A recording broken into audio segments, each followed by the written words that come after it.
O Senhor esteja convosco. Ele está no meio de nós. Proclamação do Evangelho de Jesus Cristo segundo Lucas. Glória a vós, Senhor. Naquele tempo, os publicanos e pecadores aproximavam-se de Jesus para o escutar. Os fariseus, porém, e os mestres da lei criticavam Jesus. Este homem acolhe os pecadores e faz refeição com eles. Então Jesus contou-lhes esta parábola. Um homem tinha 2 filhos. O filho mais novo disse ao pai: Pai, dá-me a parte da herança que me cabe. E o pai dividiu os bens entre eles. Poucos dias depois, o filho mais novo juntou o que era seu e partiu para um lugar distante. E ali esbanjou tudo numa vida desenfreada. Quando tinha gasto tudo o que possuía, houve uma grande fome naquela região. E ele começou a passar necessidade. Então foi pedir trabalho a um homem do lugar, que o mandou para o seu campo cuidar dos porcos. O rapaz queria matar a fome com a comida que os porcos comiam, mas nem isto lhes davam. Então caiu em si e disse: Quantos empregados do meu pai têm pão com fartura, e eu aqui morrendo de fome? Vou-me embora, vou voltar para meu pai e dizer-lhe: Pai, pequei contra Deus e contra ti, já não mereço ser chamado teu filho, trata-me como a um dos teus empregados. Então ele partiu e voltou para o seu pai. Quando ainda estava longe, seu pai o avistou e sentiu compaixão. Correu-lhe ao encontro, abraçou-o e cobriu-o de beijos. O filho então lhe disse: Pai, pequei contra Deus e contra ti, já não mereço ser chamado teu filho. Mas o pai disse aos empregados: Trazei depressa a melhor túnica para vestir meu filho, e ponde o anel no seu dedo e sandálias nos pés. Trazei um novilho gordo e matai-o. Vamos fazer um banquete, porque este meu filho estava morto e tornou a viver. Estava perdido e foi encontrado. E começaram a festa. O filho mais velho estava no campo. Ao voltar, já perto de casa, ouviu música e barulho de dança.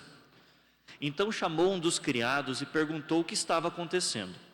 O criado respondeu: É teu irmão que voltou. Teu pai matou o novilho gordo, porque o recuperou com saúde. Mas ele ficou com raiva e não queria entrar. O pai, saindo, insistia com ele. Ele, porém, respondeu ao pai: Eu trabalho para ti há tantos anos, jamais desobedeci a qualquer ordem tua, e tu nunca me deste um cabrito para eu festejar com os meus amigos. Quando chegou este teu filho, que esbanjou teus bens com prostitutas, matas para ele o novilho cevado. Então o pai lhe disse: Filho, tu estás sempre comigo, tudo que é meu é teu. Mas era preciso festejar e alegrar-nos, porque este teu irmão estava morto e tornou a viver, estava perdido e foi encontrado. Palavra da salvação. Glória a vós, Senhor.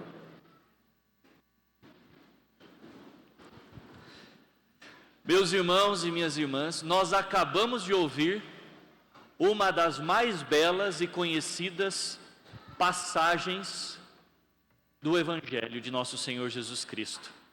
A parábola do filho pródigo, também chamada de parábola do Pai misericordioso, dependendo do acento, da ênfase que nós damos, na atitude do filho ou na atitude do pai. O filho pródigo, a palavra pródigo não é muito usada entre nós, não é? Mas pródigo significa esbanjador, gastador, excessivo. Então o filho pródigo, o filho gastador. E essa parábola, ela é como um espelho, através da qual nós nos enxergamos, porque muitas vezes repetimos, seja a atitude do filho mais novo, esbanjador, seja a atitude do filho mais velho, invejoso. A parábola diz o seguinte: um homem tinha 2 filhos. O filho mais novo disse ao pai: pai, dá-me a parte da herança que me cabe. Quando uma herança é dividida? Quando os pais morrem. Reivindicar a herança enquanto o pai está vivo é muito desrespeitoso. É como falar com os nossos pais a respeito dos bens que eles possuem enquanto eles estão vivos. É desrespeitoso porque parece que nós estamos esperando a morte deles para nos apossarmos das coisas que lhes pertencem. Este filho mais novo chegou diante de seu pai e disse: eu quero a herança que me cabe, aquela herança que eu iria receber depois da sua morte, mas eu quero ela agora. Era como se ele dissesse: a sua vida não importa para mim, eu tenho o Senhor como que morto. Então o pai dividiu os bens entre eles, deu a parte que cabia ao irmão mais novo, mas também deu ao irmão mais velho, dividiu os bens entre eles. Poucos dias depois, o filho mais novo juntou tudo que era seu e partiu para um lugar distante, esbanjou tudo numa vida desenfreada, tudo, absolutamente tudo. Veja, este filho mais novo, muitas vezes somos nós. Nós vivemos junto de Deus, e não poucas vezes acontece entre alguns de nós o seguinte: nós protestamos diante de Deus: eu não quero mais permanecer debaixo dos teus olhos, eu não quero mais seguir a disciplina e a ordem da tua casa, eu não quero mais estar debaixo da tua vontade, dá-me a parte que me cabe da herança, eu quero viver a vida do meu jeito, eu quero viver tudo o que ela pode me oferecer, eu não quero mais estar debaixo da tua vigilância, ó Pai, eu quero pegar o que é meu, ou seja, a minha juventude, as minhas forças, os meus talentos, as minhas aptidões, tudo aquilo que o Senhor tem de me dar, e eu quero gastar do meu jeito, esbanjando tudo de acordo com os meus interesses. Nós também agimos como esse filho mais novo, quando diante de Deus protestamos, querendo viver de acordo com a nossa vontade. Esse filho então toma a sua herança e vai para uma terra distante. A palavra de Deus diz que quando ele tinha gasto tudo que possuía, houve uma grande fome naquela região e ele começou a passar necessidade. Sim, porque quando nós usamos daquilo que Deus nos deu longe dele, em breve tudo que temos desaparece. Os dons, os talentos, as qualidades, as aptidões, tudo isso se torna pó. Porque Deus é aquele que nos sustenta nestas coisas, que Ele continuamente nos dá tudo isso, mas quando nós usamos contra nós mesmos e contra Deus, em breve isso cessa. Ele começou a passar grande fome naquela região, e já não podia contar com os seus amigos, amigos de situação, amigos que estão conosco enquanto nós temos dinheiro, amigos que estão conosco enquanto eles podem se projetar porque estão do nosso lado, mas que na necessidade desaparecem. Mulheres com as quais ele esbanjou todo o dinheiro e que pareciam amá-lo, mas que só tinham interesse nele. Quando então ele gastou tudo que possuía, começou a passar necessidade, foi pedir trabalho a um homem do lugar e ele mandou cuidar dos seus porcos. Para um judeu, o porco é um bicho impuro. Ele não pode comer a carne do porco, ele não pode se aproximar de um chiqueiro. Esse homem, esse filho mais novo era judeu, e ele teve de se submeter a esse trabalho, cuidar de porcos. Ou seja, ele desceu ao nível mais baixo possível. E não contente com isso, ele passava fome, queria comer a lavagem, mas nem isso lhe dava. Chega um tempo quando nós nos afundamos no pecado, que nem a lavagem nos é dada. Nem a lavagem. Nós sentimos fome de Deus, nós sentimos sede do Deus vivo e identificamos essa fome com os prazeres desse mundo. Mas nem isso mais nos é dado. Quanto mais se busca aquele prazer, menos ele é capaz de nos saciar. Não é assim? Quando a pessoa faz uso, por exemplo, de um entorpecente, ela faz uso pela primeira vez de um entorpecente. Ela precisa de uma dose pequena para ter um grande efeito. Mas com o passar do tempo, ela precisa aumentar a dose para manter o efeito. Mais doses para manter o efeito. Chega a um limite em que a dose pode matá-la, mas ela ainda assim se submete ao uso daquela dose, porque ela quer garantir um efeito pleno, mas nunca mais será como o efeito inicial. É assim que o pecado age. Quando nós o cometemos, ele parece ser maravilhoso, mas depois ele vai nos escravizando, vai enredando o homem e a mulher, de modo que ele não consegue mais sair daquilo. E para manter o mesmo efeito, para manter o mesmo prazer, a pessoa tem que se afundar cada vez mais nele, se tornar cada vez mais dependente.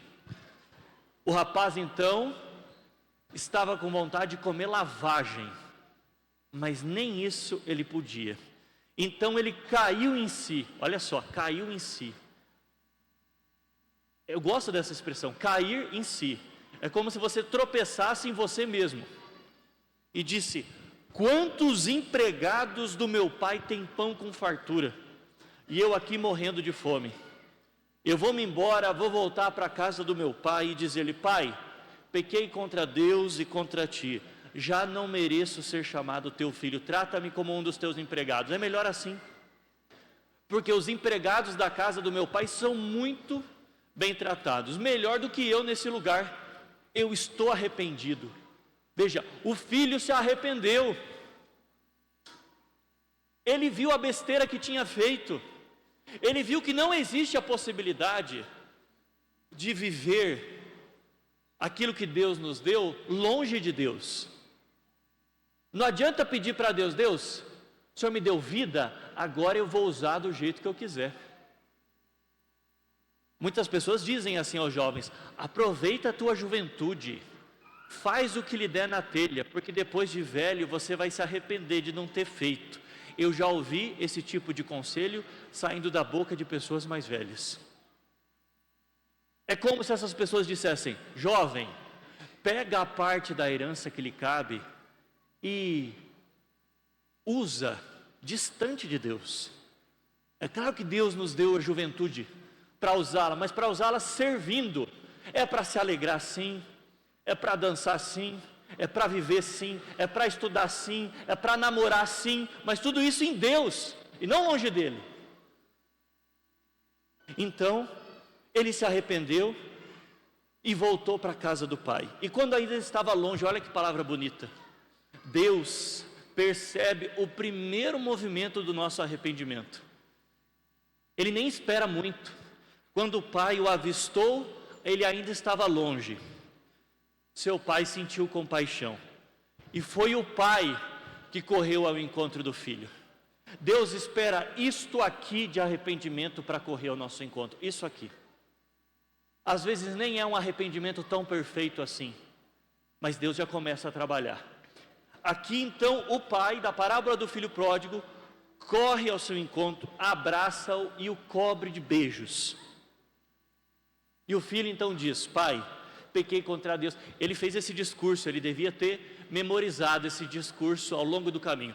Pai, pequei contra Deus e contra ti, já não mereço ser chamado teu filho, trata-me como um dos teus empregados. Pai, pequei contra Deus e contra ti.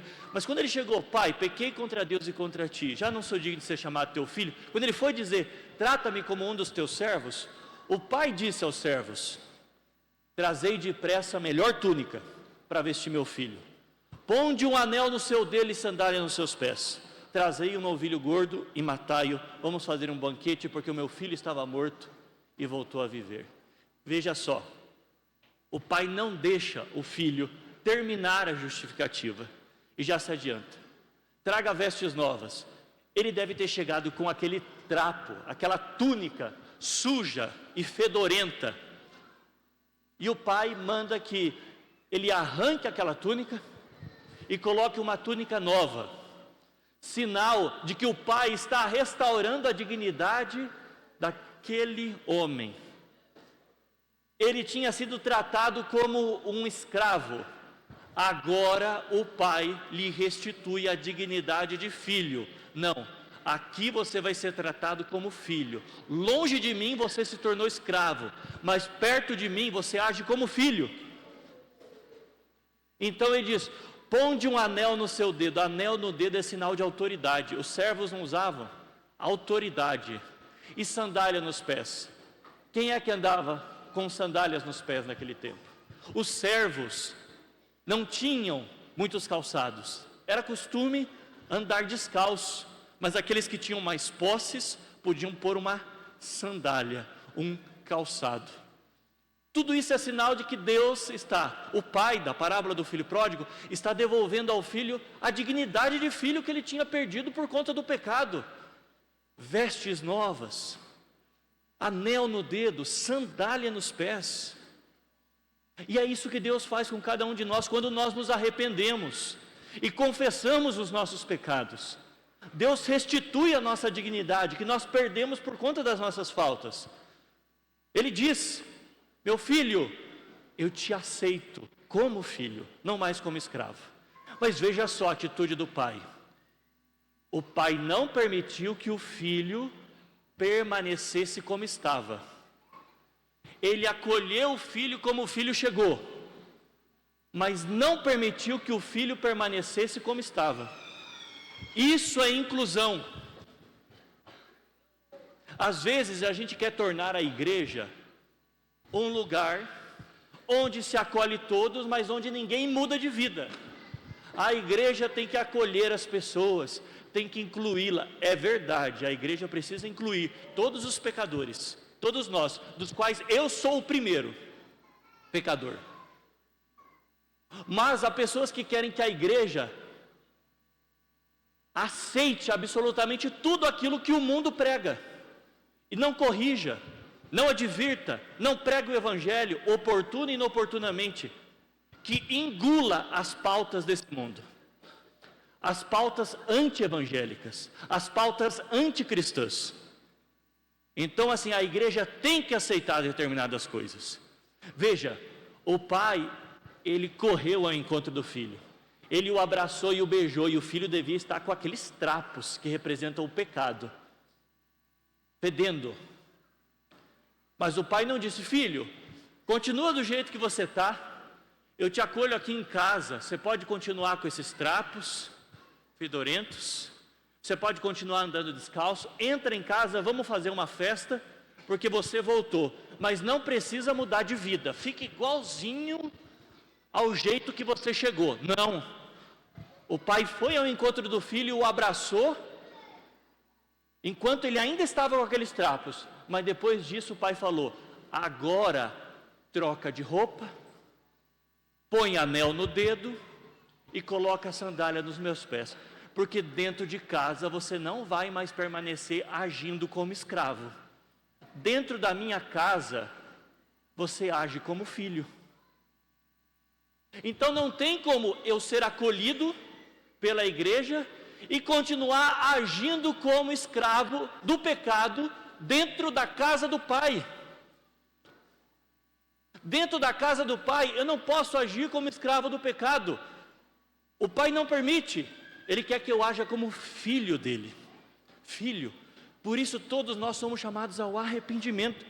Hoje existe essa pregação que massageia o ego das pessoas, segundo a qual você é amado, Deus te ama do jeito que você é, permaneça como você está, O importante é ter Jesus no coração, é sentir Deus. É sentir Deus. A fé foi reduzida a sentimento. Você não precisa mais mudar de vida. E se escuta, discursos e mais discursos são automotivacionais, enganadores, doutrina de demônios. O Evangelho, ele acolhe, mas ele corrige. Então, depois disso, começaram a festa. O filho mais velho, que estava no campo, já perto de casa, ouviu a música, barulho, e perguntou o que estava acontecendo. Então o criado respondeu: o teu irmão voltou, teu pai matou o novilho gordo. Veja, não é um dos novilhos gordos, é o novilho gordo, porque o recuperou com saúde. E ele ficou com raiva e não queria entrar. Por quê? Nós vamos descobrir. O pai saiu e insistia com ele: filho, entra. Ele disse: eu trabalho para ti há tantos anos, jamais desobedeci qualquer ordem tua, e tu nunca me deste um cabrito para eu festejar com os meus amigos. Agora chega esse teu filho, olha só, não é meu irmão, agora chega esse teu filho, que esbanjou teus bens com prostitutas, matas para ele o novilho cevado. Então o pai disse: filho, tu estás sempre comigo, o que é meu é teu. Veja, o pai já tinha dividido os bens entre eles. O pai deu a parte que cabia ao filho mais novo, mas também deu aquilo que cabia ao filho mais velho, como se o pai não existisse mais. É como se o pai dissesse: desculpa, eu não imaginava que você trabalhava para mim, eu sempre pensei que nós trabalhávamos juntos, não que você era o meu empregado. Tudo que é meu é teu. Você podia ter pego esse cabrito, podia ter arranjado esse cabrito quando você quisesse, era só ir e pegar. Mas eu não imaginava, não passava pela minha cabeça que você agia comigo como um empregado que espera o seu salário ao final do mês. Essa é a atitude do filho mais velho. Quantas vezes a gente não age assim? A gente age: se eu fizer isso, se eu fizer aquilo, se eu fizer aquilo outro, Deus vai ter que fazer o que eu quero. Por quê? Porque eu vou à missa, porque eu dou o dízimo. Por quê? Porque eu rezo. Por quê? Porque eu sou honesto. Então Deus vai ter que me dar. Eu vou esperar aqui passivamente que Deus me pague pela minha bondade. E o pai, que aqui representa Deus: escuta, meu filho, eu já te dei, tudo que é meu é teu. Você podia ter tomado qualquer coisa, porque você é meu filho. Agora, com o passar do tempo, você começou a se ver como meu empregado, e eu não quero mais que você se veja como meu empregado. Volta a ser meu filho, eu restituí a dignidade do outro. Mas aqui, você que permaneceu em casa, embora não tivesse sido escravo, pensava que era meu escravo, pensava que trabalhava para mim. Não, nós trabalhamos juntos.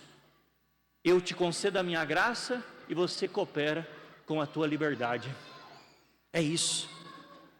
E a palavra de Deus não nos diz que o filho voltou para dentro da casa para festejar com o pai, com o irmão e com os amigos. Fica aqui a pergunta: qual é o teu relacionamento com Deus? Você também se parece com um filho mais novo, que pede a sua liberdade para fazer o que quer, para gastar, para esbanjar, e depois, arrependido, retorna e aceita ser restituído na condição de filho, sem querer trazer para a igreja, para a casa do pai, o que é do mundo? Você se parece com um filho mais velho, o birrento, o invejoso, que não suporta ver alguém sendo readmitido à igreja e diz assim: esse daí, ó, deu a carne para o mundo e agora que ficou mais velho está dando os ossos para a igreja. Esse daí está dando o osso para a igreja. Gastou, fez o que quis na adolescência, na juventude, e agora voltou e está pagando de bom. não aceito. O Senhor deu tudo para ele, eu que estou aqui com o Senhor o tempo todo, que pago o dízimo, que vou na igreja todo domingo, olha o meu sofrimento, olha a minha desgraça. O pai está dizendo, não, você está se vendo como empregado, você continua sendo meu filho, tanto quanto ele. Que essa parábola nos ajude a ver Deus com olhos diferentes. Ele é o Pai misericordioso, que acolhe todos os filhos, sejam os mais novos, sejam os mais velhos. Louvado seja nosso Senhor Jesus Cristo. Nesse instante nós vamos